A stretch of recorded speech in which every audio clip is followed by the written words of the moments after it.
here. Who would have thunk this day had finally come? This is my proof, my first proof, Cherub of Rosecrest. I'm kind of nervous for this one, only because I played around a little bit with lights and darks, and I'm hoping it paid off. I wanted to rip this thing open as soon as it came last night, but... Oh, what's this? Oh. Oh, what's this? How sweet.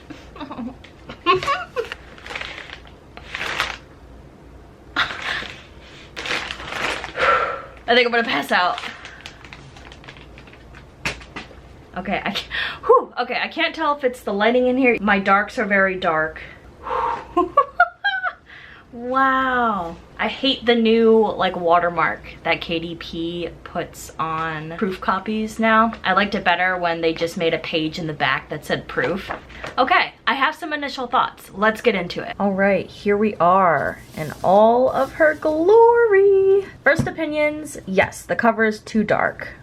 You can't really tell right now, but this background is kind of like a wall of ivy. On the back you can kind of tell this green around here. This was the lightest part of the cover, so this came out basically how I want this to come out. That's always my problem too, because one, when you're doing something on a screen, it's gonna be lighter just by default, and then two, choosing the matte option. So this is the matte option. You could either go matte or glossy for your cover. The matte option is always gonna come out darker, and just print I think comes out darker in general, even though I did change my color profile to CMYK, which is better for print versus the RGB, which is the default for digital. I noticed that depending on where the book actually gets printed at in the country or the world, there's also going to be some variation with colors. I've noticed that on some of my other books. As for the size, this is the 5.25 by 8. This is my favorite size for print books. This is what Thick as Blood was, and I believe Scum at the End of the Road was also 5.25 by 8. I just think it's a nice holdable size, good for just paperback books. Already going through, I know there's some other things I want to tweak and change. Now, I do not normally condone writing in books, but since this is my book and it's a proof, and I'm gonna be making tons of edits, I think anyways, as far as like final read-throughs, and obviously once we get into the interior, you'll see there are some things I want to change as well. I'm gonna give myself an okay to write in the book, so I've already started making notes. So for the cover, background is too dark, more line spacing between title lines. So if you look here, I wanted my letters to be really close, but I think they're just a tad too close because I have like this sort of glow around the letters. And this was something I was nervous about because I knew that these covers come out dark, and so I wasn't sure how this neon would kind of go. Obviously on a screen it's super vibrant, but as far as a book goes, I'm not mad at it. Obviously it could be lighter, but I think the effect is still kind of there. And then what else?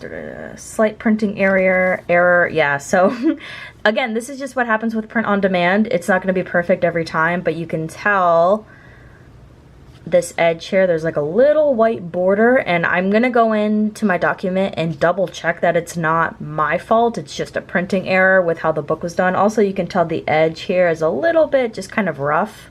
But again, that's the price you pay. Besides, this is a proof, so I'm not mad. As for the spine looks good. I like my spacing. And then the back. This barcode is not the real barcode. This is a proof barcode. However, I had a little strip above where I thought the real barcode is gonna go, and it says fiction on there. I'm gonna double check and make sure that, I mean, I don't know. The original barcode, I don't think is supposed to be this big, but it might be. So I'm just gonna go in and make things just a little bit bigger. I also wanted to beef up this neon glow around here. As far as the blurb on the back, I definitely want to read through it one more time just to make sure it's a-okay. And then here is the book itself.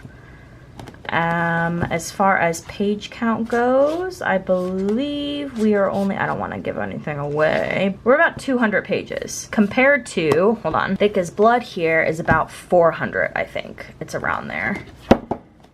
So as far as size goes, the trim size is the same. Mark my words, I'm going to perfect line spacing. Thick as Blood, if you don't know, is my very first book.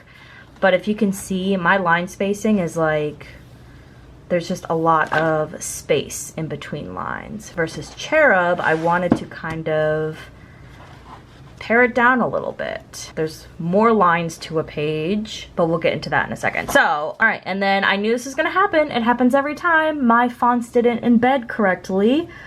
I don't know why it's so hard for me to get this right. I even made a tutorial and I thought I followed it, but apparently not. So if you can tell, you might not even be able to tell. That's how subtle it is. But the same thing happened to me with Scum at the End of the Road. It's slightly pixelated. There you go, you can really tell there. So I'm just gonna play around with embedding my fonts.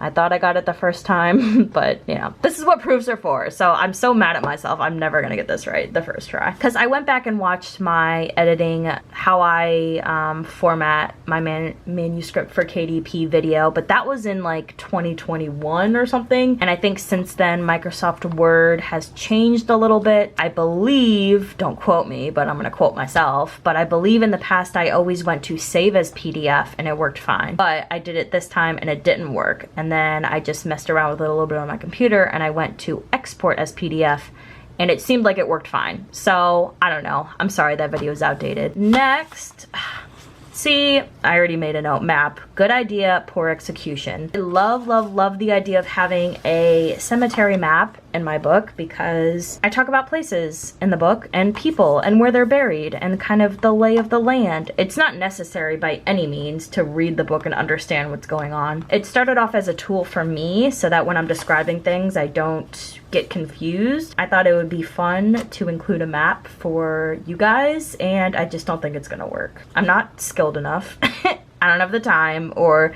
the money to outsource this kind of thing. But I think, if anything, I will put the map up on my website. I'm gonna be making a book page for this book because I have one for each of them, so I might put it up there so you can at least see it. But I don't think it's gonna make the final cut, and I worked so hard, and it's just not what I want it to be. It doesn't fit the vibe of the rest of the book, and that sucks. But it's there. Next, we're getting into title pages. I thought this would be a fun idea, and this came out good. There's no bleed though. You can tell there is a little line, which is not on the original document. And when you go into settings to upload, it even says for some reason that there's no bleed. However, sorry, I meant no bleed unless it's digital. So maybe my picture will go to the end of the page in the ebook version. However, this is Notes from a Wicked Child, my poetry book, and this image, for example, goes to the end of the page. Let's see if it'll focus. See, it's complete, there's no little line. And I don't know if maybe that was because I printed this book on white paper, and I think the trim size is a little smaller. This was a weird one.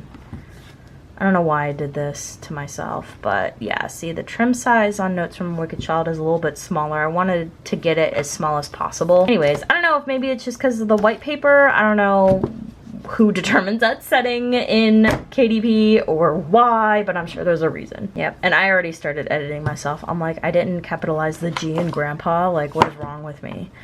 A little reminder that I we'll need to get the digital ISBN for the ebook version, and then we basically just get into the book. So, for example, I already made a note that I want to see what it looks like going down a little bit, but again, you can tell the font is slightly pixelated and then like it cuts off the G's. I'll get it right one of these times.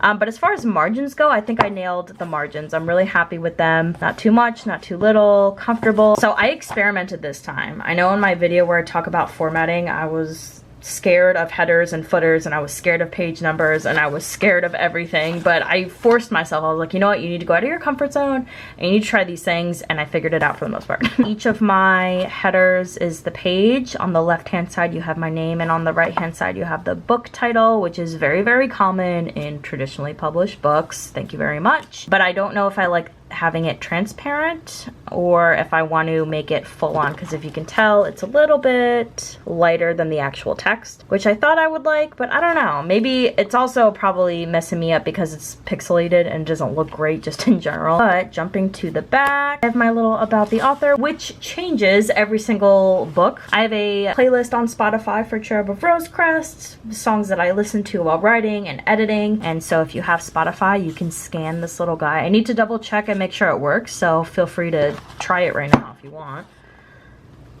So if you scan that on your Spotify, it'll go to my playlist. And then same thing down here, this QR code goes to my YouTube playlist for Cherub. Again, I need to double check, make sure that it still works, and yeah.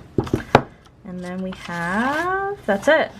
This book was printed in Middletown, Delaware. As far as first proofs go, I am not mad. This is like, oh my gosh, we are so close. Let me zoom you out a little bit. Oh, hello. I'm excited for you guys to read this story. I'm excited to be done with it and move on to the next project, because I'm already thinking about my next project and some of you are gonna be really happy about it. So that is it. Oh my gosh, it looks so good. Look.